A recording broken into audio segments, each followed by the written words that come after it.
안녕하세요. 저는 지금 40대 초반의 나이로 귀하게 얻은 아이를 하나 키우고 있는 초보 엄마랍니다. 어쩌다가 제가 이곳을 찾아오게 되었는지 궁금하실 텐데요. 정말 다시 생각해도 어이가 없고 기가 막히는 내로남불, 내가 하면 로맨스, 남이 하면 불륜의 끝판왕을 제보하러 왔습니다. 저도 맨날 당하기만 하다가 제대로 한 방을 먹이고 나니까 어디 가서 자랑이라도 하고 싶고 막 깔깔거리면서 비웃어주고 싶은데 마땅치가 않더라고요. 요즘은 남에게 제가 잘한 일을 말해봐야 기쁨이 2배가 되는 것이 아닌 질투가 2배로 늘어난다는 소리를 듣고 물어물어 이 소중한 공간을 찾아오게 되었습니다. 물론 제 사연이 어떻게 소개될지 여러분들에게 들려드릴 수 있는 이야기로 뽑히게 될지 잘 모르겠지만 그래도 글로 한번 풀어보고 나면 제 속이 시원해지지 않을까요? 처음 만남부터 끝까지 하나부터 10까지 전부 저와 맞지 않았던 어마어마한 그 여자에 대한 이야기를 한번 시작해 보도록 하겠습니다. 제 이야기를 들어보시고 세상에 이런 내로남불의 끝판왕이 있는 건지 공감 한번, 그리고 저에게 그동안 마음고생했겠다 하는 위로 한번 부탁드립니다. 다시 이야기를 꺼내보려고 하니 가슴이 무척이나 콩닥거려서 시작을 어디서부터 해야 할지 모르겠지만 일단 한번 한 글자 한 글자 풀어보겠습니다. 저는 꽤 늦은 나이 37살이라는 나이에 동갑내기인 남편을 만나게 되어서 열렬한 연애는 아니었지만 서로 꽤 잘 맞는다는 판단하에 결혼까지 골인을 하게 되었습니다.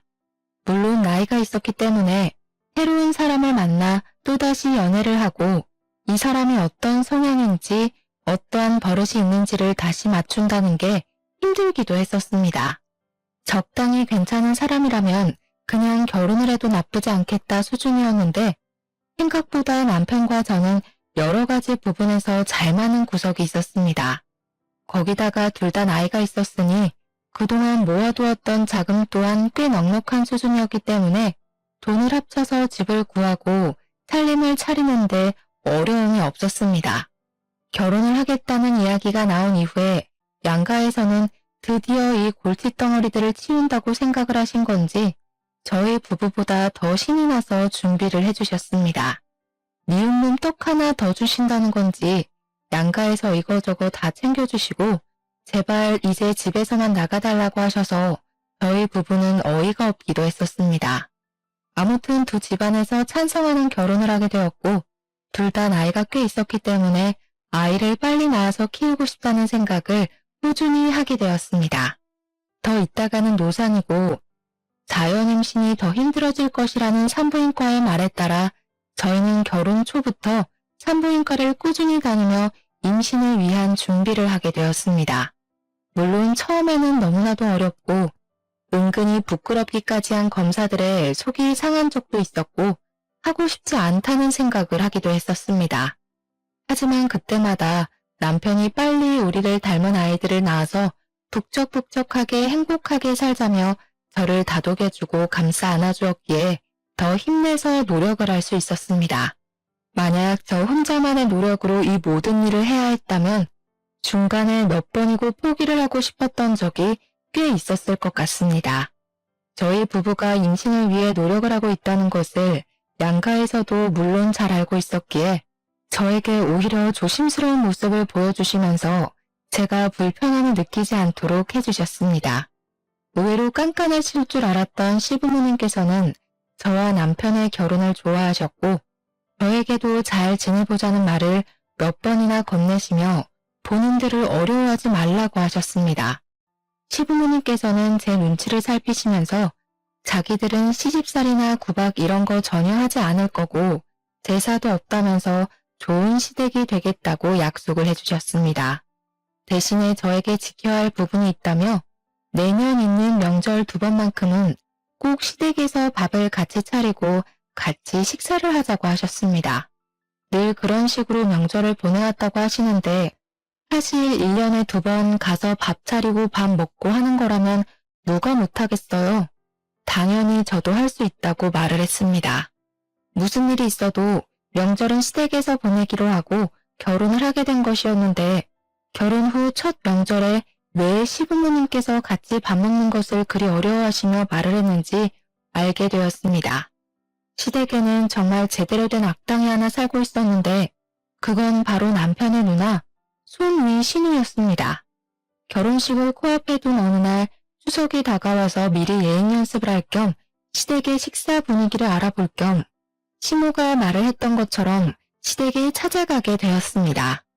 어차피 가족이 될 사이인데 결혼식 전이라고 시모가 미리 말했던 시댁 행사를 참석하지 않는 것도 이상해 보일 것 같아서 시간을 내서 찾아가게 된 것입니다. 저는 일단 첫 명절이기 때문에 옷도 나름 갖춰 입고 인사를 드린 뒤에 옷을 편한 옷으로 갈아입고 시모의 일을 도우려고 준비를 마쳤습니다. 제가 옷을 갈아입고 나타나니 시모가 화들짝 놀라면서 오늘은 그냥 손님으로 온 것이니 편안하게 있다가 가라고 맛있게 밥을 해주시겠다고 하시더라고요. 이왕 온 거 저도 시모를 도와서 일을 하겠다고 시모와 웃으면서 실랑이를 벌이고 있었습니다. 사실 제가 와서 어떻게 손님처럼 가만히 앉아서 차려주시는 밥상을 받아먹고 있기만 할 수 있겠습니까? 애초에 시댁에 방문을 한 이유도 시모를 도와서 일을 하려고 했었던 것이기 때문에 시모와 실랑이를 벌이며 주방 앞에서 투닥투닥 하고 있었습니다. 시모도 내심 기분이 좋은지 앉아있어라 오늘은 손님이다 하시면서도 적극적으로 저를 밀어내지 않으시더라고요. 그렇게 한참 대화를 나누면서 식사를 차릴 준비를 막 시작했는데 그때 잠옷 차림을 한 신우가 떡진 머리를 벅벅 긁으면서 방에서 걸어 나오고 있었습니다. 뭐야, 시끌시끌하길래 밥 다 된 줄 알았더니 밥 안 됐어? 신우가 인상을 팍 쓰면서 하품을 찍 하는데 눈앞에 저는 보이지 않는 건지 제가 약간 민망한 기분을 지우지 못한 채 신우와 신우를 번갈아 가면서 보았습니다. 신우는 그런 신우의 꼬락서니가 익숙하다는 듯이 작게 한숨 한 번 쉬고는 아직 밥 안 됐다고 이제 준비를 할 예정이라고 말을 했습니다. 배고파 죽겠는데 이제야 밥을 차린단 말이야? 미리미리 좀 해놓지. 마치 아랫사람을 시키듯이 비아냥거리면서 말을 하는 신우가 못같게 보이긴 했지만 제가 손아랫 사람이니까 신우를 마냥 무시하고 신우를 도와 일을 할 수는 없지 않겠습니까? 신우의 꼬락서니가 영 별로였지만 안녕하세요 하고 인사를 드렸습니다. 신우가 남편보다 2살이 많았기 때문에 저랑도 2살 차이가 났거든요. 이제 해가 지나면 40이 되는 사람인데 명절 당일 아침에 저런 꼴을 하고 나온다는 게 좀 어이가 없긴 했지만 시모도 잔소리를 하지 않으니 저도 말을 속으로 삼켰습니다. 거기다가 시모는 9살이 된 딸도 하나 있었는데 10년 전에 결혼을 했다가 얼마 살지 못하고 성격 차이를 운운하면서 이혼을 했다고 하더라고요. 이혼을 한 이후에 오갈 곳도 없고 신우가 일을 하는데 딸을 맡아줄 사람이 없다고 하면서 시댁에 눌어붙기 시작했던 것이 아직까지도 이어지고 있는 중이었습니다. 그래도 시부모님의 형편 자체가 넉넉한 편이라서 아이를 키우는 데 도움도 많이 주시고 뭐 이래저래 신우한테 따로 생활비도 받지 않는다고 하셨습니다. 신우가 무슨 일을 하는지 꽤 궁금해서 남편에게 물어본 적이 있었는데 자기 말로는 프리랜서 방송 작가로 일을 하고 있다고 말을 하고 다닌다고 하더라고요. 하지만 오랜 시간 신우를 지켜본 남편의 말로는 일을 하는 모습을 거의 본 적이 없다면서 도대체 어떤 방송 작가로 일을 하고 있는지 궁금하다 했습니다. 신우가 대본을 쓰는 작가라고 하니 밤낮이 바뀌는 것도 슬쩍 이해가 가긴 했어요. 원래 글이라는 게 이상하게 밤에 쓰면 감성이 촉촉하게 묻어나잖아요. 신우에게 인사를 한 이후에 신우가 저를 아래 위로 한번 슬쩍 보더니 왔어? 하고 더 이상 말을 하기를 거부하는 건지 부엌에서 딴청을 부리더라고요. 저는 그래도 신우랑 잘 지내고 싶은 마음도 있었고 아무래도 결혼 직전이니까 일부러 더 살갑게 신우에게 말을 붙였습니다. 신우, 방송작가 일은 잘 되고 있으세요? 나중에 어떤 작품인지 알려주세요. 본방사수 할게요. 왜? 내가 집에서 놀고 먹기만 하는 것 같아? 내 작품은 굳이 올케가 안 봐줘도 잘 되니까 괜찮아. 저는 그냥 인사치레로 물어본 말이었는데 신우가 너무 날선 반응을 하는 것 같아서 솔직히 조금 멈칫하기도 했습니다. 제가 순간 기가 죽어서 아무 소리도 하지 못하자 시모가 신우에게 잔소리를 하셨습니다. 그냥 가족이 될 아이가 궁금해서 물어본 거 가지고 날선 반응을 하고 있냐면서 우더른이면 우더른답게 행동을 해야 한다고 말입니다. 신우는 그 소리조차 듣기 싫었는지 신경질을 한번 부리더니 방 쪽으로 걸어가더라고요. 사실 제가 고등학교 시절부터 대학을 졸업할 때까지 문학 동아리에서 활동을 했었기 때문에 또 글밥이랑은 아주 인연이 깊은 사람이거든요. 저도 한때는 작가가 꿈이었을 정도로 글 쓰는 것을 좋아하기도 했고 글을 곧잘 써내려고 하던 사람이었기 때문에 신우의 직업이 친숙하기도 하고 부럽기도 했습니다. 제 주위에 작가로 일을 하고 있는 동기들도 있고 해서 신우의 작품이 궁금하기도 했고 신우와 함께 공감대를 형성할 수 있을 거라고 생각을 했었기에 말문을 열었던 것입니다. 하지만 신우는 제가 신우에게 빈정거린다고 느꼈었나 봐요. 같은 말이라고 해도 제가 해서 그렇게 더 받아들인 건지 뭔지 제가 너무 당황을 한 나머지 신우에게 오해를 쌓은 것 같은 기분이 들어서 신우에게 서둘러서 오해를 풀기 위해 말을 했습니다. 그런 의미 아니었어요, 신우. 그냥 신우랑 친해지고 싶어서. 내가 그 시커먼 속을 모를 줄 알고 그래? 나는 집에서 놀고 먹는 것 같아서 무시하는 거잖아. 회사 다닌다고 유세를 떠는 거야, 뭐야? 내가 요즘 드라마 대본 기가 막힌 거 하나 쓰고 있는데 대박 나면 다들 국물도 없을 줄 알아. 그러면서 사춘기 아이처럼 방문을 쾅 닫고 들어가는 것이 아니겠습니까? 시모와 저는 황당함을 감추지 못하고 어색하게 다시 요리를 하려고 재료를 손질하고 있는데 그때 갑자기 신우 방문이 열리더니 신우가 시모를 향해서 소리를 한 번 더 지르더라고요. 밥 다 되면 나 빼고 먹을 생각하지 말고 나 불러. 진짜 기가 막히고 코가 막힌다는 말이 어디서 유래되었는지 느껴질 정도로 신우의 행동은 어린아이보다 더 철이 없고 황당했습니다. 신우도 그런 신우가 부끄러운 건지 괜히 제 눈도 못 마주치시고 밥이나 차리자고 하시면서 허둥지둥 움직이시더라고요. 저 같아도 나이 마흔먹은 딸이 저러면 그럴 것 같았습니다. 사춘기에 다다른 청소년기 학생도 아니고 나이 마흔이면 사실 이제는 갱년기에 더 가까워질 나이에 접어드는 건데 어찌 그리 생각이 없는지 말입니다. 천사 같은 시모 밑에서 저런 막장인 사람이 태어났다는 것도 신기할 따름이었습니다. 저는 뭐 일부러 못 들은 척 모르는 척 시모를 도와 상을 차렸습니다. 대충 식사를 다 차리고 나서 식구들을 부르고 마지막으로 신우까지 불러서 식탁에 둘러앉아 밥을 먹기 시작했는데 다들 반찬 맛있다며 칭찬을 해주셨습니다. 시부께서는 시모의 음식 솜씨가 워낙 좋지만 며느리가 거들어서 그런지 더욱 맛있는 것 같다고 일부러 제 칭찬을 더 해주시면서 분위기를 끌어올리셨습니다. 시모도 맞장구를 쳐주시면서 늘 혼자 준비해서 심심했는데 며느리가 오니까 복작복작하게 느껴지는 게 훨씬 수월하고 좋았다며 저를 예뻐해 주셨고요. 시부모님 두 분이 저를 칭찬을 해주시니 저도 기분이 좋아져서 남편이랑 웃으면서 밥을 먹고 있었는데 오로지 딱 한 사람, 신우만이 불퉁한 얼굴로 앉아서 밥을 먹더라고요. 이거는 뭐 흉도 아니긴 하지만 저희 신우 풍채가 진짜 남다르게 좋은 편이거든요. 키는 전혀 큰 편이 아닌데 몸무게는 엄청나게 많이 나가는 사람이었습니다. 신우가 밥을 많이 먹는다는 것을 아는 시모가 볶음밥을 산더미처럼 퍼서 줬는데 사실 저는 그 밥을 보고 이걸 누가 다 먹냐고 엄청나게 놀랐었어요. 이걸 사람이 한 끼에 다 먹을 수 있다고요? 할 정도로 밥을 꾹꾹 담아서 퍼주었음에도 불구하고 신우는 밥이 부족하다면서 밥솥을 여는 게 아니겠습니까? 그런데 시모랑 저랑 밥을 할 때 밥이 애매하게 남으면 꼭 찬밥이 된다고 인원수 딱 맞춰서 밥을 하자고 하셔서 밥이 밥솥에 남아있는 게 없었습니다.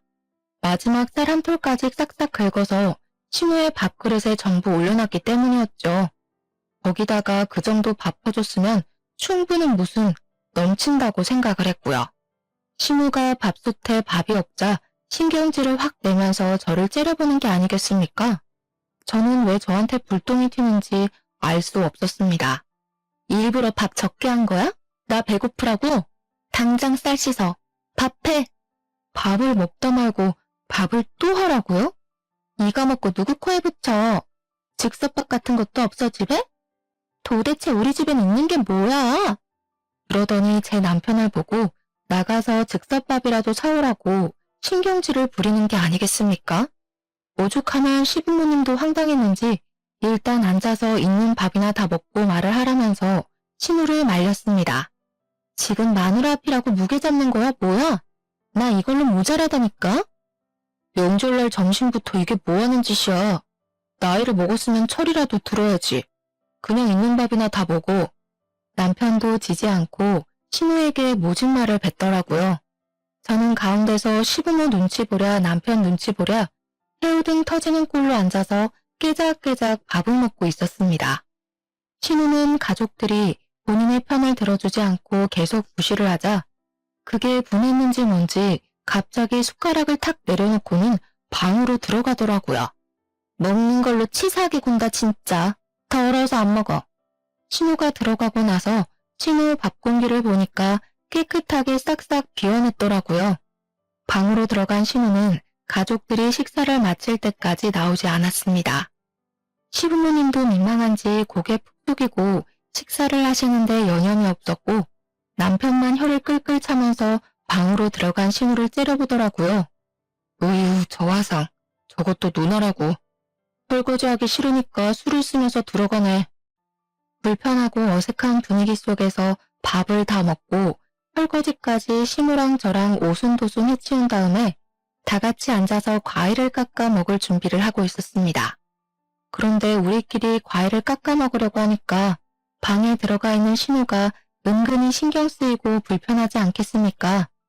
결국에는 제가 신우 방에 노크를 하고 같이 과일이나 먹자면서 신우를 불렀는데 신우가 불퉁한 표정으로 방문을 열더니 저에게 그러더라고요.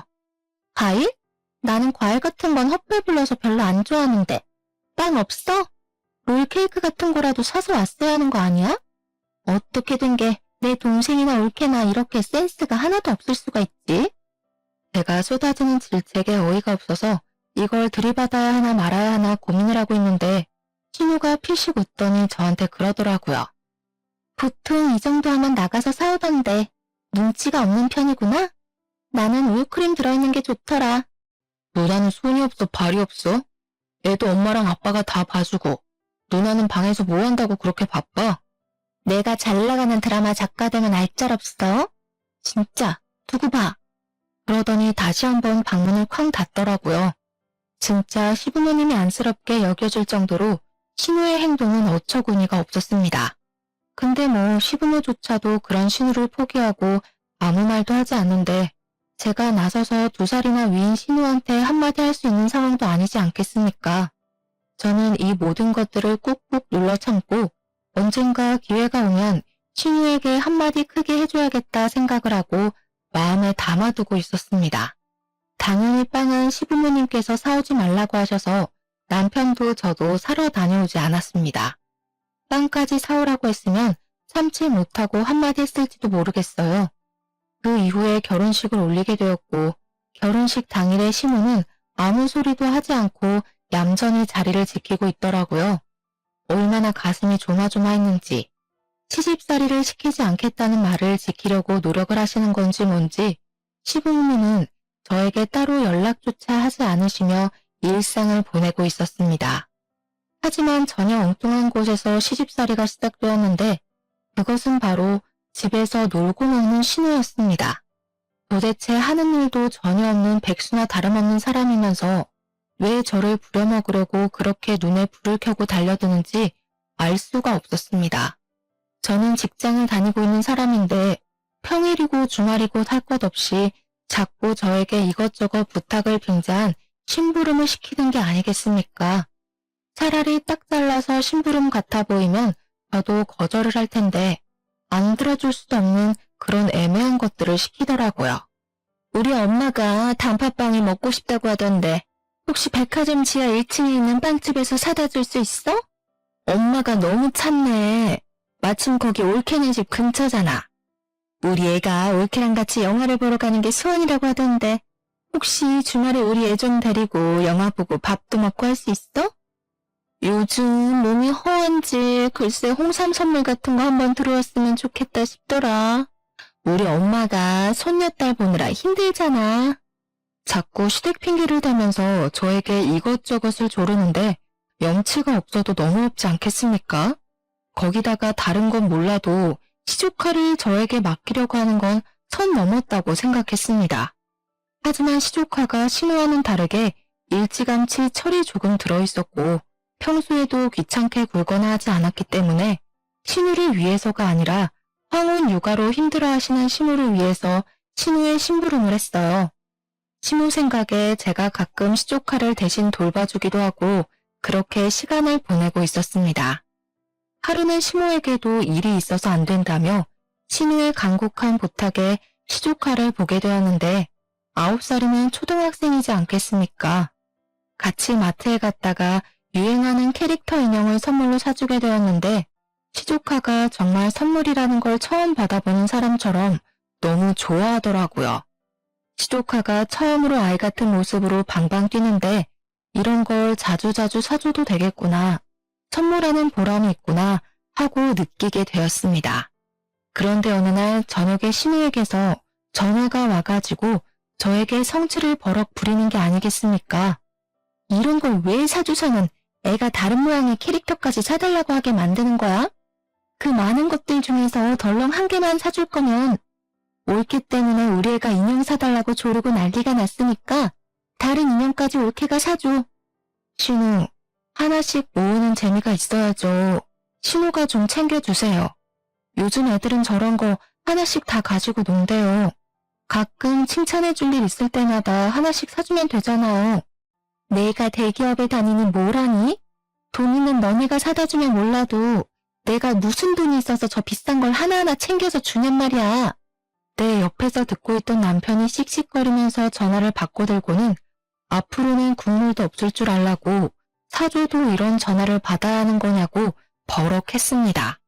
그 뒤로는 신우의 행동은 아주 파격적으로 변하게 되었는데 제가 시댁에만 가면 저를 못 잡아먹어서 안달이 난 사람처럼 옆에 딱 붙어서 참견을 해댔습니다. 밥을 할 때도 제가 만든 반찬만 콕 골라집고는 맛이 없네, 간이 짜네, 이렇게 먹다가는 나트륨 중독에 걸리겠네 하면서 쓸데없는 트집을 잡기도 했고요. 남편이 결혼하고 운동을 열심히 해서 살이 조금 빠졌는데 제가 제대로 먹이질 않고 일만 시켜서 살이 빠진 것처럼 꾸며대며 이야기를 하더라고요. 하루는 시조카가 제가 새로 산 휴대폰을 보고 휴대폰을 구경해봐도 되냐고 묻길래 그러라고 했더니 가져가서 아무거나 막 눌러보더라고요. 처음에는 별 신경을 쓰지 않았는데 제가 회사 일 때문에 메신저 앱에 비밀번호를 걸어놓은 걸 그 비밀번호를 풀겠다고 아무 숫자나 막 눌러보는 겁니다. 박은 엄마, 왜 비밀번호가 걸려있어? 이거 풀어주면 안 돼요? 나도 친구들한테 메시지 보내고 싶은데. 하지만 제 메신저 앱에는 회사 보안 문제가 잔뜩 걸린 일들이 가득해서 안 된다고 시조카에게 딱 잘라서 이야기를 하게 되었습니다.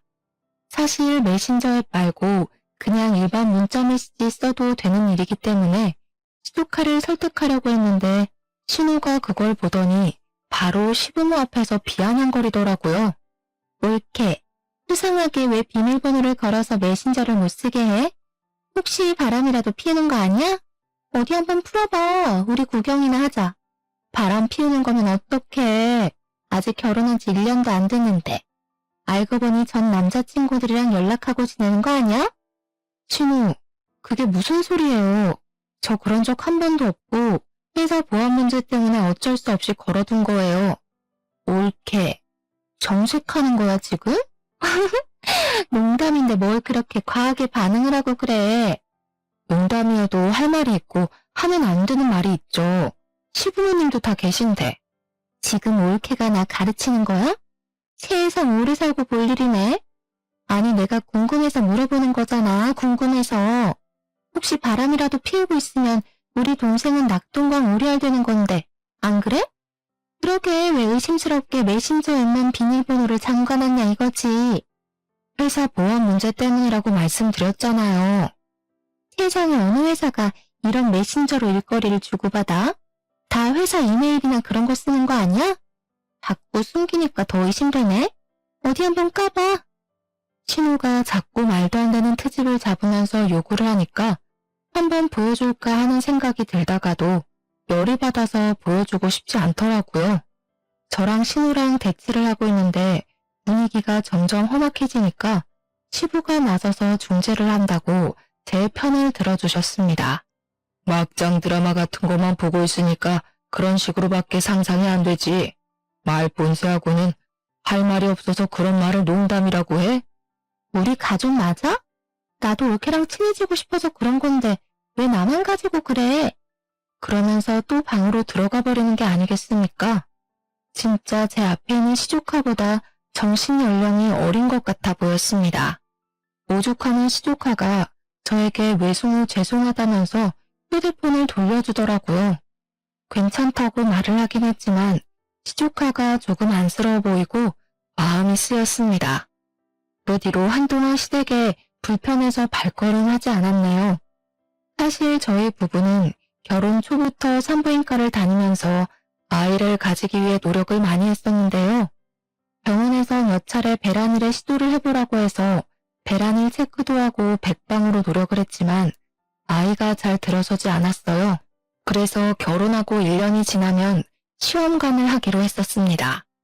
때마침 결혼 일주기가 다가오고 있었고 더 늦어지면 정말 마흔이 넘어서 아이를 낳을 수도 있겠다는 불안함이 생기더라고요.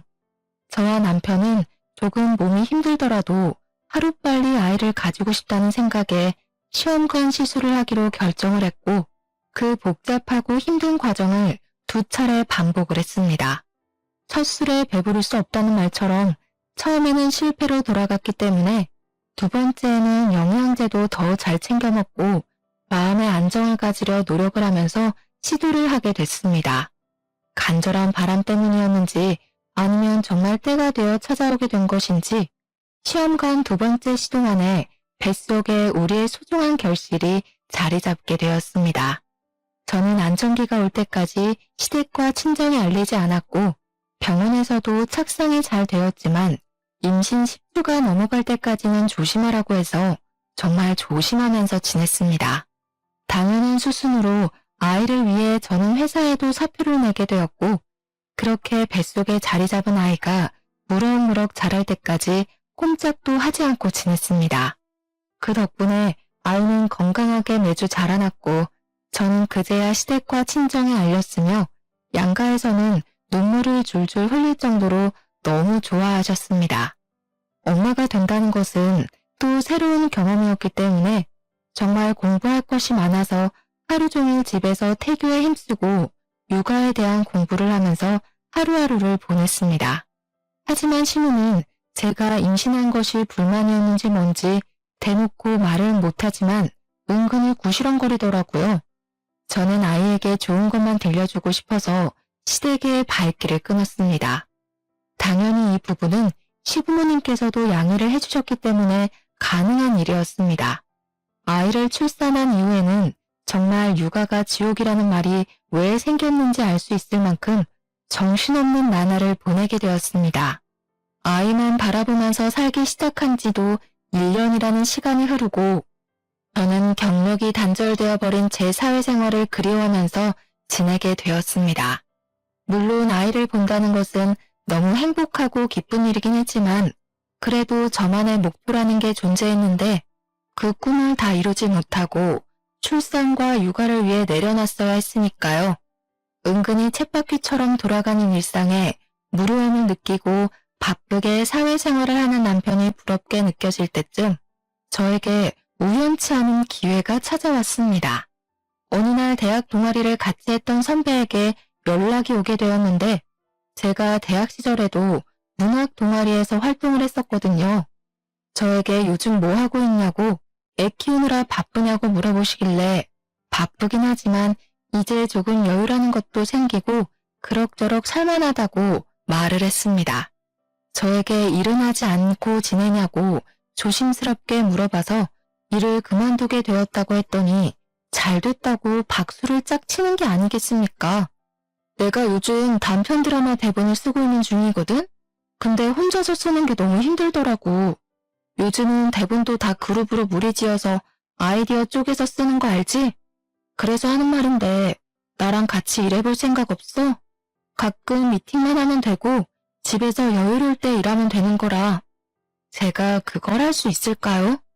어려울 거 없어. 내가 드라마 쪽은 몇 편 손을 본 게 있어서 이제 제대로 내 이름 걸고 해보려고 하는 거라 많이 어렵진 않을 거야.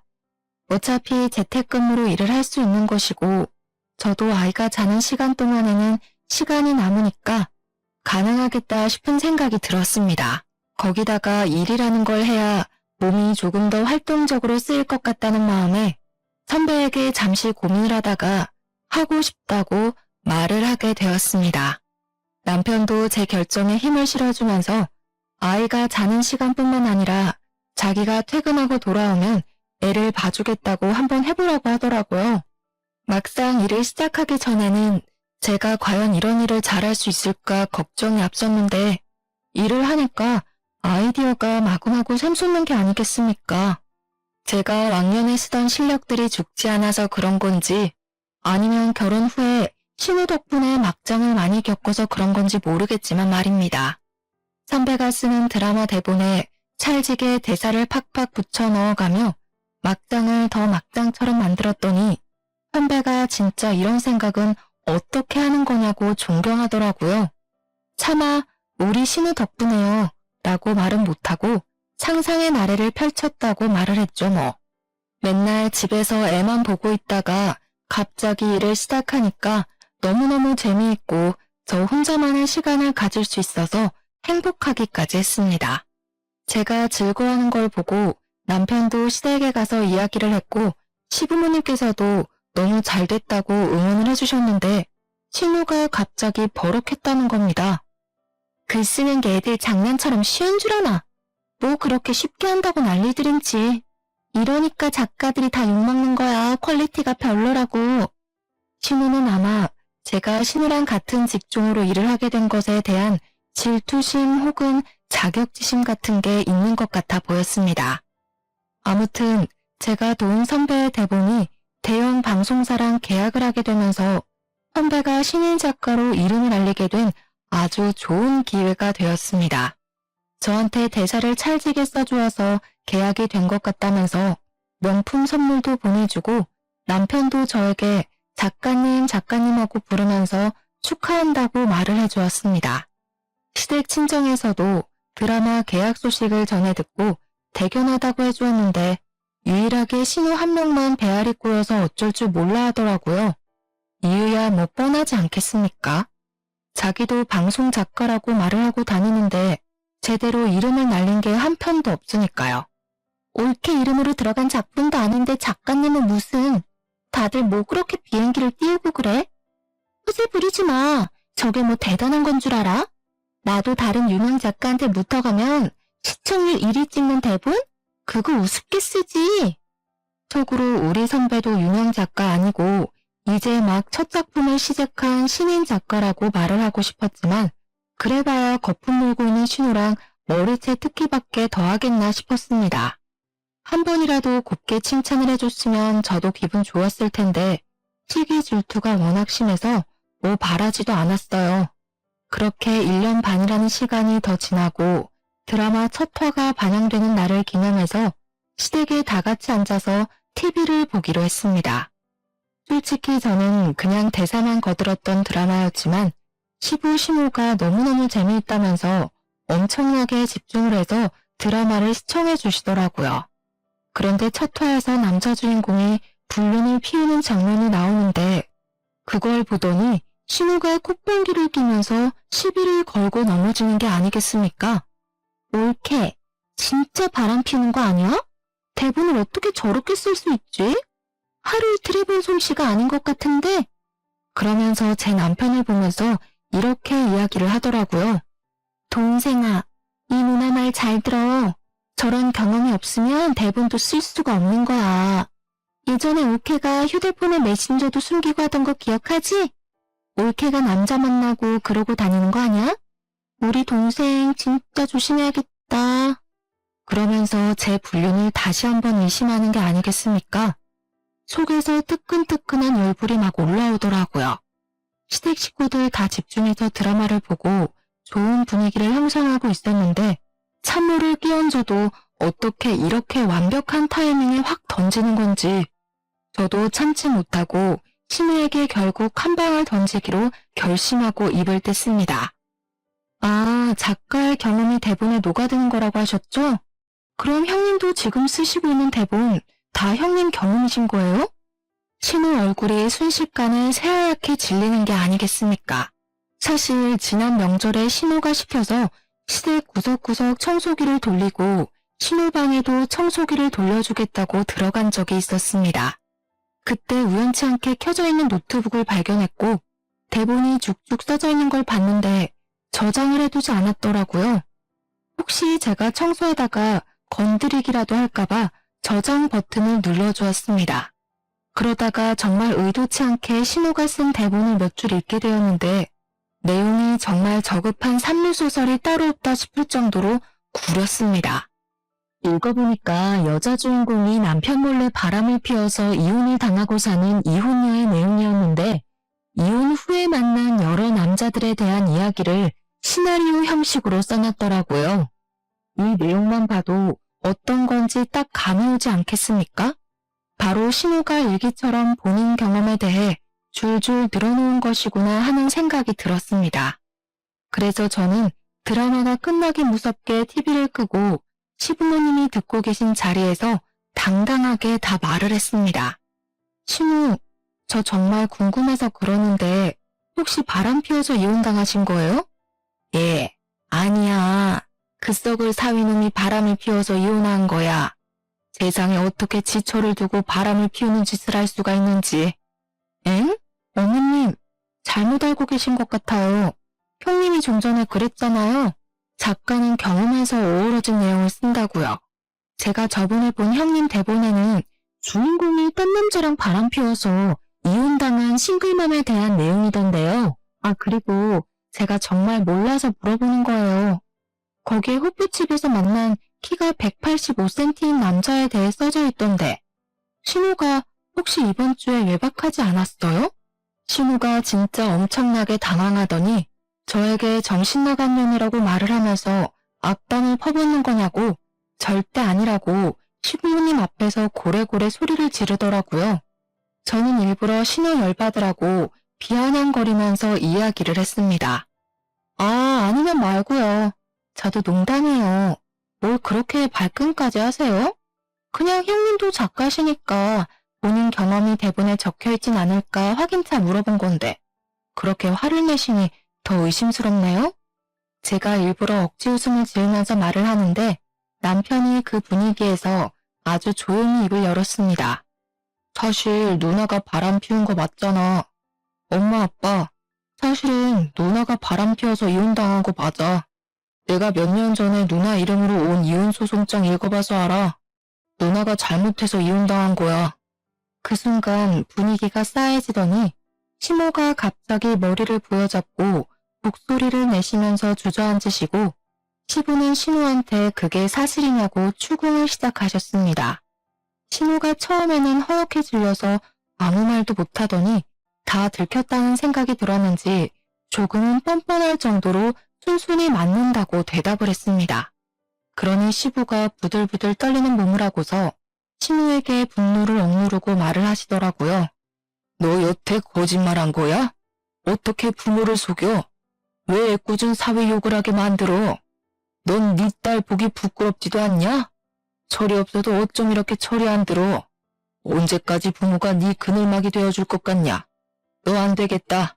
이게 진짜 오냐오냐 해주니까 당장 이 집에서 나가. 네 딸 데리고 나가서 스스로 돈 벌어서 살아. 이제 스스로 알아서 살라는 말에 신우가 기겁을 하더니 그때부터 무릎을 꿇고 시부 다리를 붙잡고서는 한 번만 살려달라고 울고불고 하더라고요. 아빠 딸 쫓아내면 진짜 노숙자가 될지도 몰라. 진짜 한 번만 살려줘. 시부와 시모는 꿈쩍도 하지 않았는데 그 순간 방에서 자고 있는 시조카가 소란스러웠는지 깨서 나오더라고요. 시조카에게 다시 방으로 들어가라고 말을 하려는 순간 진짜 신우년이 답도 없는 소리를 한 건지 시조카가 멍한 얼굴로 신우에게 물어보더라고요. 엄마가 바람 피운 거야? 시조카가 눈물을 뚝뚝 흘리면서 신우에게 질문을 하는데 온 가족이 아무 말도 하지 못하고 입을 꾹 다물었습니다. 초등학생이니까 이미 알 건 다 아는 나이 아니겠습니까? 신우는 시조카에게도 가스라이팅을 했던 것이었습니다. 바람 피운 아빠가 나쁜 놈이라고 다시는 아빠를 볼 생각도 하지 말라고 애한테 무한히 세뇌를 시켜놨던 것입니다. 시조카가 나오자 신우는 오히려 위기를 기회라고 생각을 한 건지 뭔지 정말 나쁜 년처럼 시부에게 강짜를 놓더라고요. 우리 딸이 밖에서 거짓소리를 들어도 상관없다는 거야? 아빠, 진짜 우리 내쫓으면 안 돼. 아빠가 안 도와주면 우리 딸 밥도 제대로 못 챙겨 먹일 거고 새 옷도 못 사주고 할 텐데 그럼 친구들 사이에서 당연히 왕따를 당하지 않겠어? 아빠는 손녀딸이 그런 취급당하면 좋겠냐고. 야, 너는 뭘 울고 있어? 빨리 할아버지 잘못했어요 하고 빌어. 신우가 시조카의 팔을 흔들자 시부가 더 열이 받은 건지 갑자기 손을 들어 올려 신우의 귀싸대기를 날려버렸습니다. 넌 너의 잘못과 거짓말로 자식이 지 친아버지도 못 보고 사는데 뭐가 어쩌고 어째? 나한테 빌어? 인연이 정신 못 차렸지? 그러더니 풍채 좋은 신우를 붙잡고는 주방 가위를 들고 와서 제대로 감지도 않은 신우의 치렁치렁한 긴 머리를 확 잘라버리는 것이 아니겠습니까? 그리고 신우 지갑을 가져와 시부가 준 카드들도 죄다 잘라버렸습니다. 오늘부터 너는 내 딸 아니다. 이 집에서 나가. 나가서 죽든 살든 내 알 바 아니다. 신우가 잘못했다고 하면서 엉겨붙으면서 울었지만 그날 바로 시부는 신우를 쫓아냈고 시조카는 신우의 전남편에게 보내버렸습니다. 시조카가 사실은 자기 친구를 엄청나게 보고 싶어 했더라고요. 시부는 전사위에게 진심으로 사과하고 그동안 오해를 했음을 말했다고 했습니다. 손녀가 아빠를 많이 보고 싶어 한다고 말을 전하니 신우 전남편이 다음날 바로 시댁에 찾아와서는 시조카를 데리고 갔다고 하더라고요. 순식간에 정리가 되어버린 시댁 덕분에 싹수 없는 신우는 이제 시댁에서 더 이상 볼 일이 없어졌고 시부모가 저희에게도 신신당부를 했습니다. 신우 이야기를 하지도 말고 신우 연락도 절대 받아주지 말라고요. 그렇게 6개월이라는 시간이 지났고 추석이 다가오게 되었습니다. 상을 차리기 위해서 신우와 함께 장을 보러 갔는데 어디로 갈까 하다가 평소에는 잘 가지 않는 창고형 대형마트에 가게 되었습니다. 그런데 거기서 아주 충격적인 장면을 목격했지 뭡니까? 바로 시식 코너에서 땀을 뻘뻘 흘려가면서 떡갈비를 굽고 있는 신우를 발견하게 된 것입니다. 신우가 멀뚱히 서서 신우를 바라보고 있는 저희를 보자마자 눈물을 글썽이면서 신우에게 엄마 하면서 울더라고요. 신우는 두 다리가 굳은 사람처럼 가만히 서 있길래 저는 어찌해야 할 바를 몰라서 눈치를 보고 있었는데 그 순간 신우가 차갑게 말을 뱉더라고요. 너도 이제 네가 스스로 돈 벌어서 살아야지. 떡갈비 열심히 굽고 팔아라. 저는 그래도 자기 배로 낳은 딸인데 단호하게 반응하는 시부모의 모습에 감탄을 하게 되었습니다. 저야 뭐 당연히 시댁에서 여전히 예쁨을 받으면서 잘 지내고 있고 선배의 다음 드라마 대본까지 함께 집필을 하게 되었습니다. 이번에는 제 이름까지 넣어주겠다고 했으니 조만간 드라마 대본 한 편에 제 이름이 올라가는 일도 생기지 않을까 싶습니다. 어쨌든 간에 스스로 나락에 가게 된 우리 신우가 문득 떠오르는 밤이라 일하다 말고 이렇게 찾아와 사연을 남기고 갑니다. 이래서 사람이 착하게 사는 게 중요하다고 하나 봐요. 여러분들도 남에게 상처 주는 말은 멈추시고 나 자신을 사랑하며 살길 바라겠습니다. 감사합니다.